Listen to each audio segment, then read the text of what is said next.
Bienvenido a Notice Flash. Aquí los titulares de hoy. Familiares de pescadores presos denuncian montaje del régimen de Maduro para hacerlos pasar por narcotraficantes. Canciller uruguayo sobre Venezuela. Tenemos un uruguayo fallecido y no lo podemos sacar. No resiste más. Edmundo González Urrutia condenó el ataque contra senador colombiano Miguel Uribe. Múltiples atentados de Iván Mordisco ejecutados al unísono hunden en el terror a Colombia. María Corina Machado: es imposible desconocer la naturaleza criminal del régimen de Nicolás Maduro. Edmundo González, Venezuela vive en estos momentos una situación dramática en materia de derechos humanos. Bienvenidos a Notice Flash, el espacio donde las noticias no esperan y tú tampoco deberías. Aquí te traemos los hechos más explosivos, breves y al grano para que siempre estés un paso adelante. Si quieres estar informado sin rodeos y sin censura, dale like, suscríbete y activa la campanita, porque en Notice Flash la verdad llega en segundos. Comparte este video con quien necesita abrir los ojos. Familiares de pescadores presos denuncian montaje del régimen de Maduro para hacerlos pasar por narcotraficantes. 8 trabajadores del mar fueron arrestados tras reportar un hallazgo de cocaína, mientras sus allegados denuncian irregularidades en el procedimiento y exigen una investigación transparente sobre la incautación del cargamento. Familiares de 8 pescadores detenidos en La Guaira, en la costa venezolana, están indignados porque los están acusando de narcotraficantes por la incautación de un cargamento de cocaína. Dijeron que fueron los pescadores quienes informaron a las autoridades de los paquetes parcialmente quemados con la droga. Ahora los acusan de traficar 1.564.052 kilos de cocaína. Así lo dieron a conocer pescadores del muelle La Zorra, amigos y familiares de los detenidos, en conversación con Infobae, quienes agregaron que el sábado 7 de junio a las 11 de la mañana, una comisión de la Guardia Nacional fue a buscar a los pescadores que están detenidos. No solo fueron esos paquetes, en el lugar también había restos de lo que parece fuselaje de un avión, por lo que presumen que pudiera ser una aeronave la que transportaba el cargamento de narcóticos. También pudo ser una lancha de las que pasan bastante por ahí llevando droga y no pudo seguir con el cargamento, expresa un periodista que habló con pescadores del muelle La Zorra. Los 8 pescadores detenidos son Brian Bello, Gabriel Jesús León, Pedro Jesús Urbáez, Marcos González, Carlos José Hernández, Hernando Valera, José Piñango y AAA, quien es menor de edad. El error fue agarrar los paquetes y subirlos a las embarcaciones de pesca creyendo que harían un favor y por eso los llevaron hasta tierra firme. Esos son muchachos trabajadores, no son ningunos narcotraficantes, le dicen a Infobae. Aquí me encuentro con los familiares y el resto de los pescadores, porque no es posible que se cometa una injusticia con nuestro puerto pesquero, del cual nos dedicamos todos los días a la faena de pesca, ¿verdad? Nuestros compañeros estaban faenando a una altura de 9 millas, cuando la lancha que encontraron supuestamente con una droga la encontraron a 33 millas.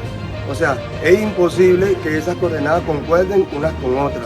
Aparte de eso, no es justo que involucren a nuestros pescadores que salen todos los días a faenar, ¿verdad? ¿Cómo es posible? Salen con un solo tanquecito, algunos motores no están en buenas condiciones, de las 3 embarcaciones que hay, no están en buenas condiciones los motores y lo quieran implicar en un hecho como este. De verdad, ya basta de tanta injusticia, le pedimos su mayor colaboración. Necesitamos que por favor investiguen bien. Eso no es que vamos a agarrar 3 pescadores, los implicamos, los metemos presos y no ha pasado nada. No, esos 3 pescadores tienen familia, tienen hermanos, tienen primos, tienen mucho recorrido que todos los días salen, ¿verdad?, a llevar el salado para su casa. En la situación país que vivimos, de verdad, nos luchamos todos los días para salir a faenar. Entonces no puede ser posible que ya ni siquiera dignamente, honestamente, podamos salir a faenar porque nos encontramos con esta situación tan vergonzosa. Nosotros los pescadores del puerto de La Zorra nunca nos hemos visto envueltos en nada de ninguna magnitud de un problema como este. Nunca, ¿verdad? Tenemos pruebas. Hay videos, hay zarpes donde las lanchas salen a 1 hora, hay cámaras de seguridad en nuestro muelle. Entonces, ¿cómo es posible que van a decir, no, ya los encontramos, estos son? No, no es posible, no es justo. Le hacemos un llamado a la investigación. Investiguen, no tenemos nada que esconder, siempre y cuando la verdad salga a la luz pública, porque tampoco es justo, ¿verdad?, de que le tomen una foto a nuestros pescadores, lo suban a las redes sociales sin tener la certeza de si son culpables o no, y mucho menos sin tener pruebas. De verdad, les agradezco mucho, que tengan un feliz día.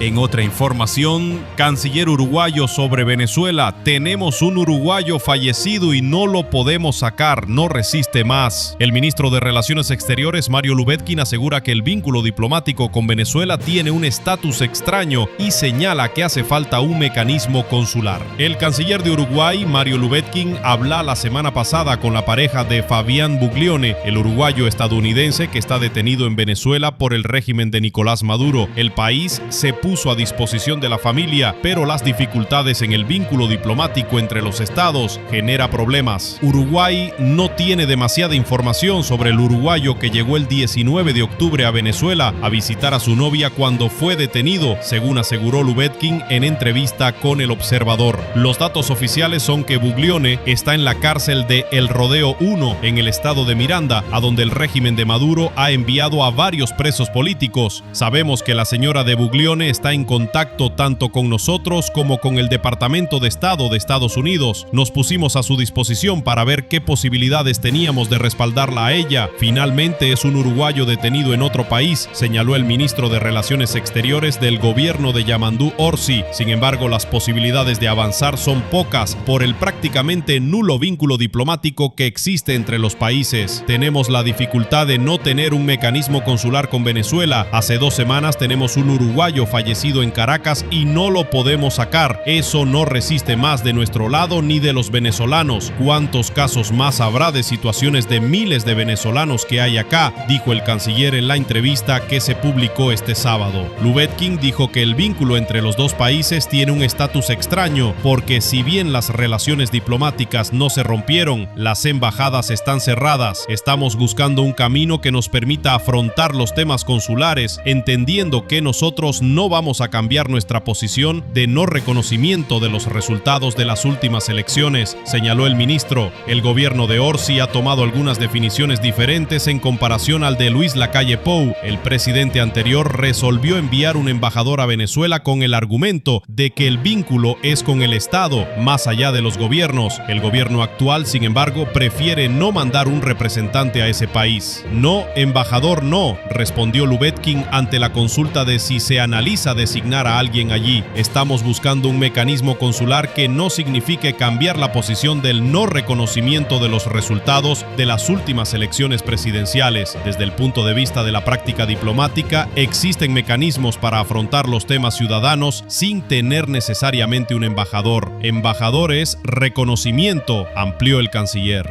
Mundo González Urrutia condenó el ataque contra senador colombiano Miguel Uribe. El presidente electo de Venezuela expresó su rechazo al atentado contra el aspirante presidencial en Colombia y pidió respeto a la pluralidad política en medio de la preocupación internacional por el caso.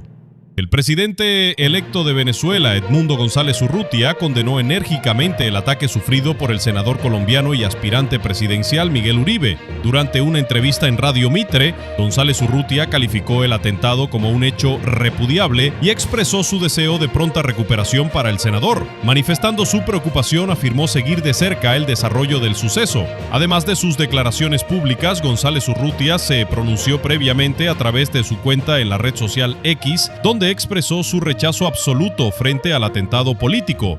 Subrayó que cuando la violencia penetra en la política, se pone en riesgo la capacidad de construir un futuro desde la diversidad. Colombia ha pagado un precio altísimo por defender el derecho a disentir, escribió. Afirmó que atentar contra una voz es un intento de clausurar el debate, negar la pluralidad y sembrar miedo donde debería haber espacio para las ideas. Numerosos países y organismos internacionales han sumado su repudio al ataque. Naciones como España, Italia, Brasil, Cuba y Panamá, entre otros, expresaron su rechazo al atentado. Además, el Departamento de Estado de Estados Unidos señaló la violenta retórica de izquierda como un factor en el incidente, llamando al presidente colombiano Gustavo Petro a moderar su discurso, lo que abre una nueva faceta en las relaciones diplomáticas entre ambos países. El ataque a Miguel Uribe ocurrió el sábado en un barrio popular de Bogotá, mientras el senador de 39 años participaba en un acto público. Durante el evento recibió 3 impactos de bala, 2 de los cuales fueron en la cabeza, según informaron los paramédicos presentes en el lugar. Después de ser trasladado de urgencia a una clínica, Uribe fue sometido a una cirugía urgente. Su estado de salud es crítico y se encuentra en cuidados intensivos. El alcalde de Bogotá, Carlos Galán, ha destacado la gravedad de la situación, señalando que las próximas horas son cruciales para su recuperación. La detención de un adolescente de 15 años como sospechoso ha puesto en alerta a las autoridades colombianas. Sin embargo, no se tiene información sobre los autores intelectuales detrás del atentado. El ministro de Defensa, Pedro Sánchez, indicó que se ha desplegado un equipo de más de 100 investigadores para esclarecer los motivos del crimen. Aunque el joven sospechoso resultó herido durante un enfrentamiento con el equipo de seguridad de Uribe, el ministro considera que fue utilizado por redes criminales para llevar a cabo el violento acto. El presidente Gustavo Petro ha solicitado una investigación exhaustiva que comience con el análisis de la actuación de los escoltas del senador. Todas las hipótesis, según Petro, están sobre la mesa en un intento de desentrañar las complejidades de este ataque. El atentado también provocó protestas y manifestaciones a nivel nacional. Cientos de simpatizantes salieron a las calles de varias ciudades colombianas portando camisetas blancas y banderas del país en señal de apoyo a Uribe. Frente a la clínica donde se encuentra internado, las personas coreaban consignas de aliento como Fuerza Miguel y Miguel amigo, Colombia está contigo. La figura del expresidente Álvaro Uribe, un influyente líder político del partido de derecha Centro Democrático, se hizo presente en la clínica reforzando el apoyo al senador herido. La esposa de Miguel Uribe, Claudia Tarazona, agradeció públicamente a todos aquellos que han expresado su solidaridad en este momento crítico.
¡No dejen de llamarnos! ¡Todavía que la recuperamos!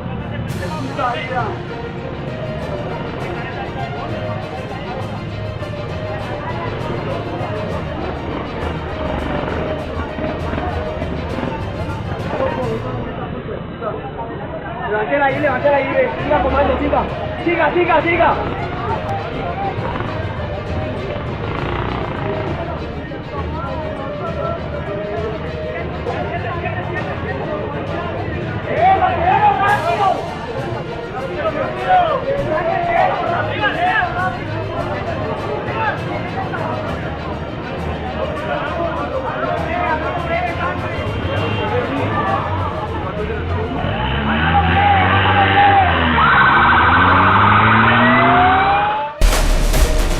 Múltiples atentados de Iván Mordisco ejecutados al unísono hunden en el terror a Colombia. Explosiones en El Bordo, Buenaventura y Corinto causaron graves daños materiales y dejaron a la población en alerta, mientras las autoridades de Colombia investigan la posible implicación de grupos disidentes de las FARC dirigidos por alias Iván Mordisco. El primer ataque ocurrió en el municipio del Bordo frente a la Secretaría de Tránsito, causando daños en la alcaldía, viviendas y establecimientos comerciales cercanos. Aunque no se reportaron víctimas ni heridos, el impacto material fue considerable.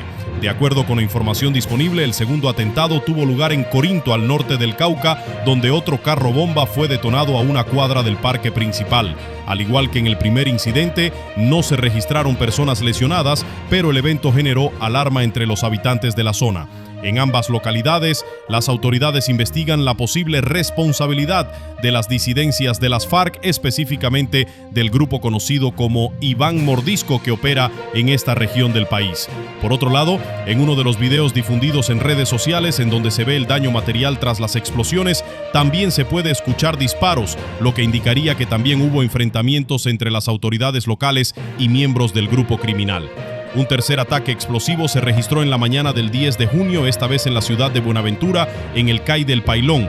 Siendo las 8:30 am de 10 de junio, el ministro de Defensa Pedro Sánchez ofreció declaraciones sobre los hechos violentos y explosivos. Según el ministro, se reportaron 2 personas muertas tras estos ataques, además de otros 3 ataques en el barrio Marroquín, Meléndez y en el CAI Manuela Beltrán.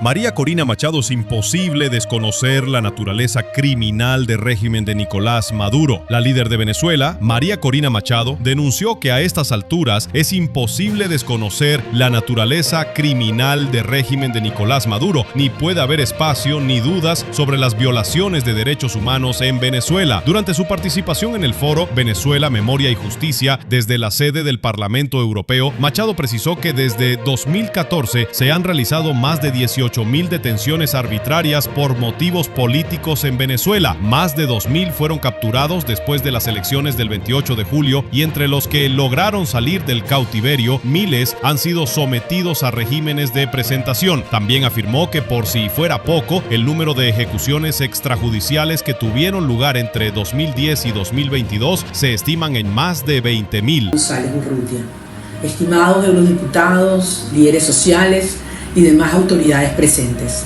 mis queridos venezolanos que hoy nos acompañan desde tantas partes del mundo. Desde hace muchos años, y como hemos podido constatar con cada una de las presentaciones de esta mañana, Venezuela atraviesa una gravísima crisis humanitaria. Y en materia de derechos humanos, estamos viviendo una situación absolutamente extrema.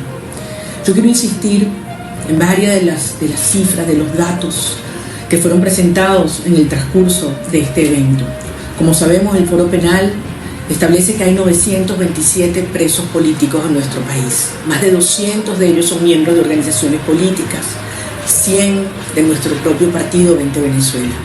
Muchos de ellos cuentan con doble nacionalidad, como mi amiga y colaboradora Catalina Ramos, quien además de ser venezolana, es también española y canaria. Otros, como Rafael Tudares, yerno de nuestro presidente electo Edmundo González, nunca en su vida se dedicó a la política, pero ha sido víctima de una desaparición forzada simplemente por el hecho de ser yerno del presidente. Esta situación no es nueva. Desde 2014 se han realizado más de 18.000 detenciones arbitrarias por motivos políticos en Venezuela. Más de 2.000 fueron capturados después de las elecciones del 28 de julio. Entre los que se lograron salir de cautiverio, miles han sido mantenidos bajo regímenes de presentación. Muchos han sido sometidos a torturas, excesos. Ninguno ha tenido acceso a la justicia. Por si fuera poco, el número de ejecuciones extrajudiciales que tuvieron lugar entre 2010 y 2022 se estiman en más de 20.000. A pesar de todo, la comunidad internacional le ha tomado muchos años reconocer cuál es la naturaleza del régimen que preside Nicolás Maduro. Una autocracia mafiosa que comete crímenes de lesa humanidad y aplica terrorismo de Estado, tal como ha declarado la Comisión Interamericana de Derechos Humanos. Los fraudes electorales cometidos una y otra vez por el régimen le servían para lavarse la cara frente al mundo, pero esta farsa la desmontamos para siempre el pasado 28 de julio, porque con el 85% de las actas recogidas y publicadas no hay ya excusa para reconocer la verdad sobre cuál es la voluntad soberana del pueblo de Venezuela. Tampoco a estas alturas es posible desconocer la verdadera naturaleza del régimen criminal, ni puede haber espacio ni dudas con respecto a la situación de los derechos humanos en Venezuela.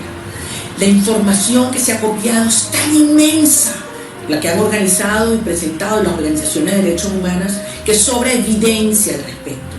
Las víctimas, las familias con valentía han dado y elevado la voz y exigen que se haga justicia sin dilación. La mayor parte de la información necesaria está allí. Es también la información requerida para preservar la memoria de todo lo que ha ocurrido en estos años de gran dolor. Lo esencial para que estos hechos atroces no se vuelvan a repetir es no olvidar que sucedieron. De ahí la importancia de la memoria, una memoria sin la cual no podrá haber justicia. Una memoria necesaria para que la democracia que viene se levante sobre bases sólidas. Por eso es tan importante este evento del día de hoy, que busca esclarecer los hechos y demandar acciones. Los venezolanos seguimos luchando día a día y sabemos que estamos cerca de un cambio que anhelamos y que nada ni nadie impedirá que lleguemos hasta el final para recuperar nuevamente nuestras libertades. Mi abrazo para todos. Nos vemos pronto en Venezuela. ¡Viva Venezuela libre!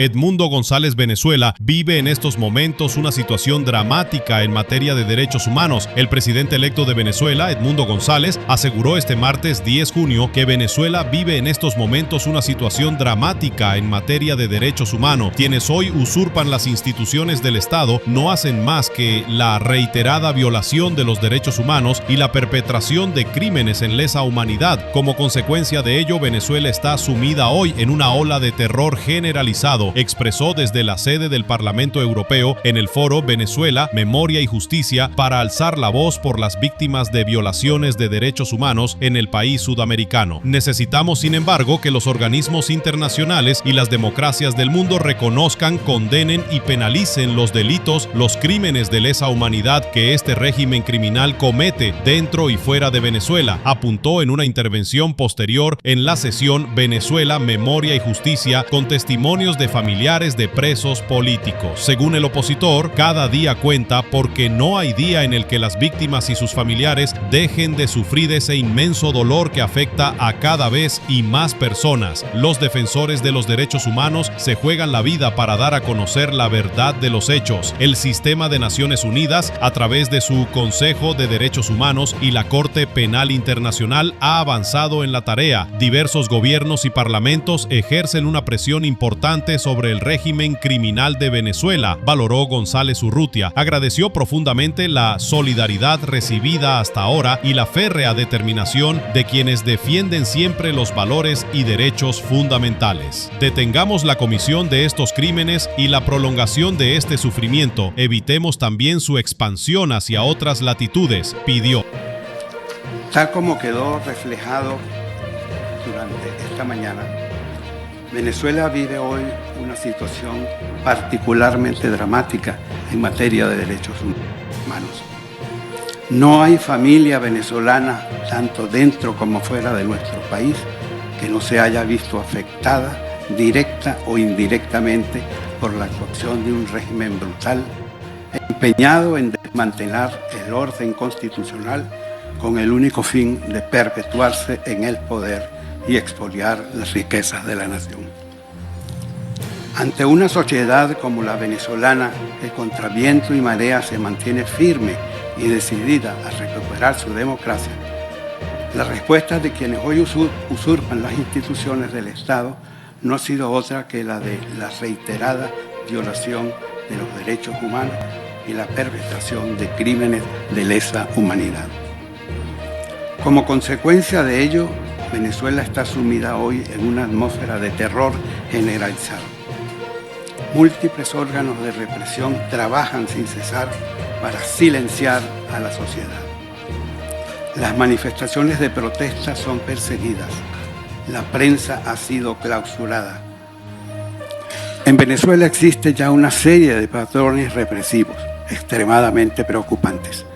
Los testimonios y reportes presentados hoy aquí nos muestran hasta qué punto la desaparición forzada se ha convertido en un procedimiento recurrente. Lo mismo sucede con el Spitzenhaft, el hostigamiento a todo el núcleo familiar del perseguido político. Con extrema crueldad, el régimen procura acallar así las voces de los ciudadanos venezolanos con la intención de acallar también sus conciencias. Solo les permite vivir bajo sumisión e injusticia, una vida de mentiras y miseria, una existencia oprobiosa a espaldas de la verdad. Por eso debemos recordar siempre que el sufrimiento de miles de familias venezolanas que somos el blanco principal de la represión estatal y paraestatal, no es ni será en vano. La lucha del pueblo venezolano por recuperar su democracia dará muy pronto sus frutos. Necesitamos, sin embargo, que los organismos internacionales y las democracias del mundo reconozcan, condenen y penalicen los delitos y crímenes de lesa humanidad que este régimen criminal comete dentro y fuera de Venezuela. Cada día cuenta, porque no hay día que las víctimas y sus familiares dejen de sufrir este inmenso dolor. Un dolor que afecta cada vez más a personas y familias. Los defensores de derechos humanos se juegan la vida para dar a conocer la verdad de los hechos. El sistema de Naciones Unidas, a través del Consejo de Derechos Humanos y la Corte Penal Internacional, ha avanzado en la tarea. Diversos gobiernos y parlamentos ejercen una presión importante sobre el régimen criminal en Venezuela. Por todo ello, agradecemos profundamente la solidaridad recibida hasta ahora y la férrea determinación de quienes defienden siempre los valores y derechos fundamentales. Aún así, nuestro llamado es seguir haciendo, entre todos, cada día más. Detengamos la comisión de estos crímenes y la prolongación de este sufrimiento. Evitemos también su expansión hacia otras latitudes y actuemos siempre conforme a la verdad de los hechos, porque no puede haber memoria ni justicia allí donde se desconoce la verdad. Viva Venezuela libre y avancemos juntos hasta el final. Esto fue Notice Flash, donde el poder tiembla y tú te enteras. Déjanos tu opinión en los comentarios y no te pierdas el próximo reporte. Nos vemos en el siguiente Flash. Con las informaciones sin rodeos y sin censura, dale like, suscríbete y activa la campanita porque en Notic Flash la verdad llega en segundos. Comparte este video.